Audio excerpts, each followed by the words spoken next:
नमस्कार भक्तों, आपका स्वागत है भक्ति विद आकांक्षा में। यह है शनिदेव की व्रत कथा, एक राजा के उत्थान और पतन की अनसुनी कहानी। एक समय स्वर्गलोक में सबसे बड़ा कौन है, एक प्रश्न पर 9 ग्रहों में वाद विवाद हो गया। विवाद इतना बढ़ा कि भयंकर युद्ध की स्थिति बन गई। निर्णय के लिए सभी देवता देवराज इंद्र के पास पहुंचे और बोले, हे देवराज, आपको निर्णय करना होगा कि हम में से सबसे बड़ा कौन है। देवताओं का प्रश्न सुनकर देवराज इंद्र उलझन में पड़ गए। इंद्र बोले, मैं इस प्रश्न का उत्तर देने में असमर्थ हूँ।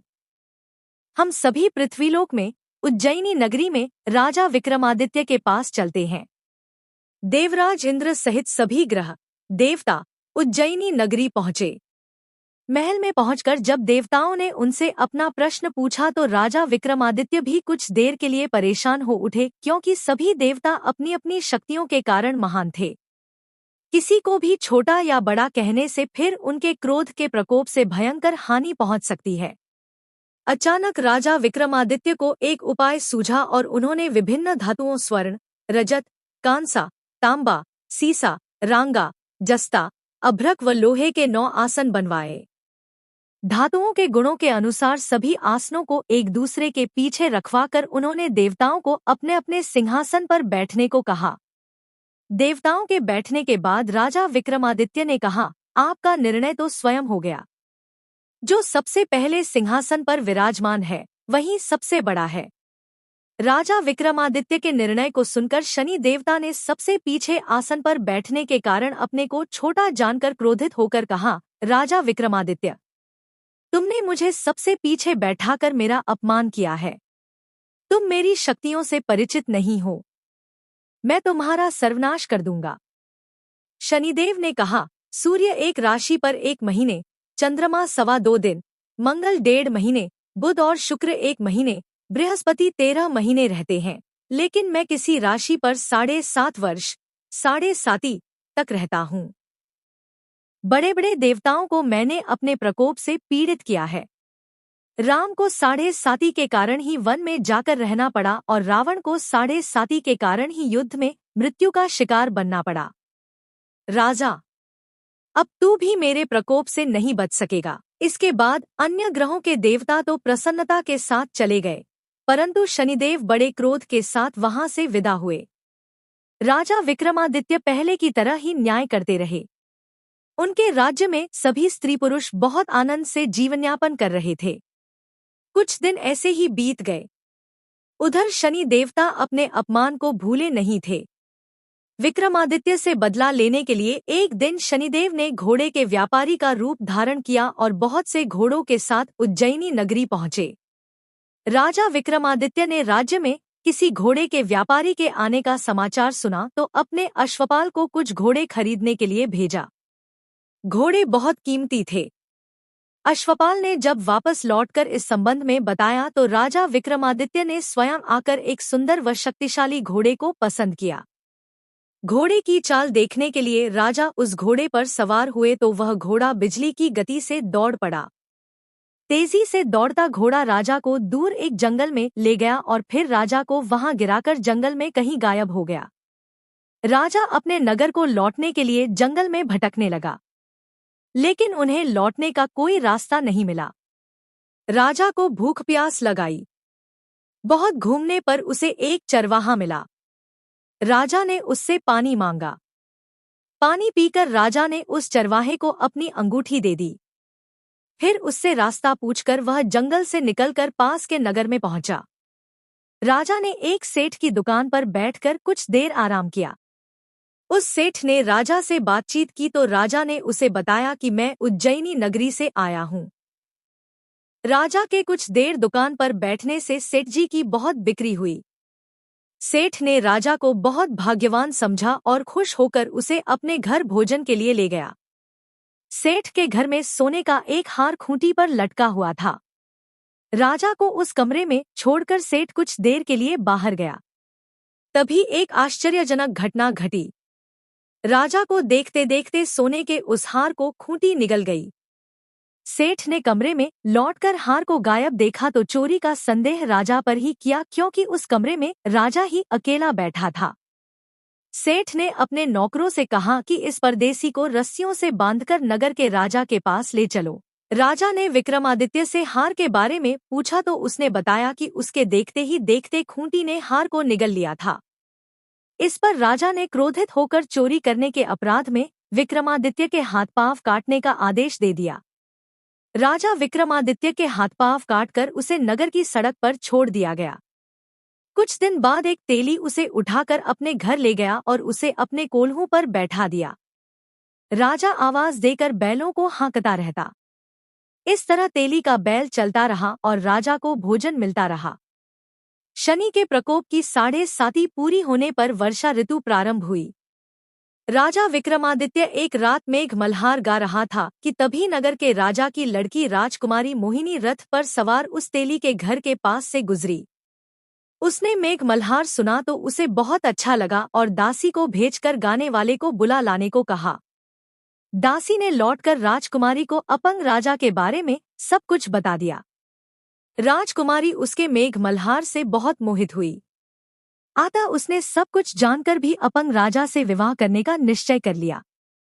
राजकुमारी ने अपने माता पिता से जब यह बात कही तो वे हैरान रह गए। रानी ने मोहिनी को समझाया, बेटी, तेरे भाग्य में तो किसी राजा की रानी होना लिखा है, फिर तू उस अपंग से विवाह करके अपने पांव पर कुल्हाड़ी क्यों मार रही है। राजकुमारी ने अपनी जिद नहीं छोड़ी। अपनी जिद पूरी कराने के लिए उसने भोजन करना छोड़ दिया और प्राण त्याग देने का निश्चय कर लिया। आखिर राजा रानी को विवश होकर अपंग विक्रमादित्य से राजकुमारी का विवाह करना पड़ा। विवाह के बाद राजा विक्रमादित्य और राजकुमारी तेली के घर में रहने लगे। उसी रात स्वप्न में शनिदेव ने राजा से कहा, राजा, तुमने मेरा प्रकोप देख लिया।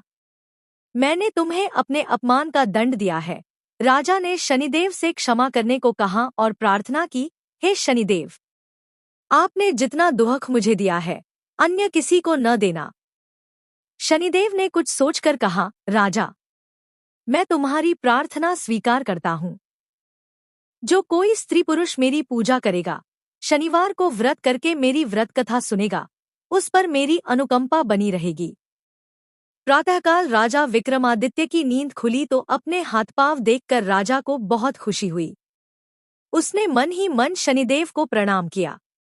राजकुमारी भी राजा के हाथ पांव सही सलामत देखकर आश्चर्य में डूब गई। तब राजा विक्रमादित्य ने अपना परिचय देते हुए शनिदेव के प्रकोप की सारी कहानी सुनाई। सेठ को जब इस बात का पता चला तो दौड़ता हुआ तेली के घर पहुंचा और राजा के चरणों में गिरकर क्षमा मांगने लगा। राजा ने उसे क्षमा कर दिया क्योंकि यह सब तो शनिदेव के प्रकोप के कारण हुआ था। सेठ राजा को अपने घर ले गया और उसे भोजन कराया। भोजन करते समय वहां एक आश्चर्यजनक घटना घटी। सबके देखते देखते उस खूंटी ने हार उगल दिया। सेठ जी ने अपनी बेटी का विवाह भी राजा के साथ कर दिया और बहुत से स्वर्ण आभूषण, धन आदि देकर राजा को विदा किया।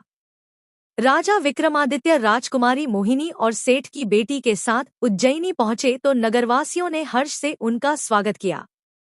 अगले दिन राजा विक्रमादित्य ने पूरे राज्य में घोषणा कराई कि शनिदेव सब देवों में सर्वश्रेष्ठ हैं। प्रत्येक स्त्री पुरुष शनिवार को उनका व्रत करें और व्रत कथा अवश्य सुने। राजा विक्रमादित्य की घोषणा से शनिदेव बहुत प्रसन्न हुए। शनिवार का व्रत करने और व्रत कथा सुनने के कारण सभी लोगों की मनोकामनाएं शनिदेव की अनुकंपा से पूरी होने लगी। सभी लोग आनंदपूर्वक रहने लगे। इस प्रकार राजा विक्रमादित्य के अनुभवों से हमें यह सीख मिलती है कि शनि देव का न्याय कठोर अवश्य होता है, लेकिन वह सदा धर्म और सच्चाई के पक्ष में होता है। जो भी श्रद्धा से शनिवार का व्रत करता है, कथा सुनता है और शनिदेव की आराधना करता है, उस पर शनि देव की अनुकंपा सदा बनी रहती है। जय जय शनिदेव। जय शनैश्चर महाराज। श्री शनि चालीसा। दोहा। जय गणेश गिरिजा सुवन, मंगल करण कृपाल। दीनन के दुख दूर करी, कीजय नाथ निहाल। जय जय श्री शनिदेव प्रभु, सुनहु विनय महाराज। करहु कृपा है रवि तनय, राखो जन की लाज। जयति जयति शनिदेव दयाला, करत सदा भक्तन प्रतिपाला। चारी भुजा, तनु श्याम विराजय। माथे रतन मुकुट छवि छाजय, परम विशाल मनोहर भाला, टेढ़ी दृष्टि भ्रिकुटी विकराला, कुंडल श्रवण चमाचम चमके, हीय माल मुक्तन मणि दमके, कर में गदा त्रिशूल कुठारा, पल बिच करें अरिहिंग संहारा, पिंगल कृष्णो छाया नंदन, यम कोणस्थ रौद्र दुख भंजन, सौरी मंद शनि दशनामा, भानुपुत्र पूजहि सब कामा, जा पर प्रभु प्रसन्न हुए जाहि, रंग कहु राव करे क्षण माही, पर्वत हूँ तृण होई निहारत, तृणों को पर्वत करी डारत, राज मिलत बन राम ही दीन है, कैकेहू की मति हरि लीन है, बनहू में मृग कपट दिखाई, मातु जानकी गई चुराई, लखनहिंग शक्ति विकल करिडारा, मचिका दल में हाहाकारा,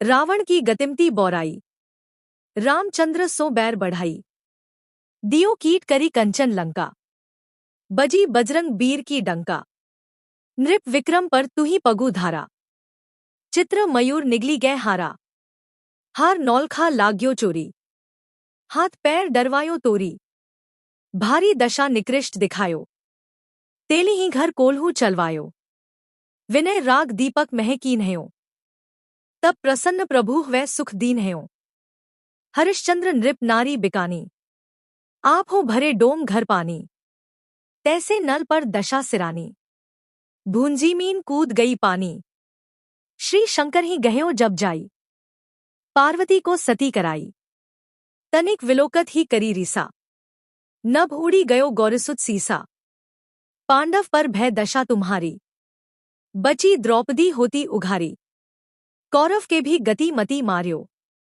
युद्ध महाभारत करी डार्यो, रवि कहे मुख महे धरी तत्काला, लेकर कूदी पर्यो पाताला, शेष देवल की विनती लाई, रवि को मुख ते दियो छुड़ाई, वाहन प्रभु के साथ सुजाना, जग दिग्गज गर्दब मृगस्वाना, जम्बुक सिंह आदि नखधारी, सोफल ज्योतिष कहत पुकारी, गज वाहन लक्ष्मी गृह आवे, हाय ते सुख संपत्ति उपजावे, गर्दब हानि करे बहु काजा, सिंह सिद्ध कर राज समाजा, जम्बुक बुद्धि नष्ट कर डारे, मृग दे कष्ट प्राण संहारे, जब आवहीं प्रभु स्वान सवारी, चोरी आदि होए डर भारी, तैस ही चारी चरण यह नामा, स्वर्ण लौह चांदी अरु तामा, लौह चरण पर जब प्रभु आवे, धन जन संपत्ति नष्ट करावे, समता ताम्र रजत शुभकारी,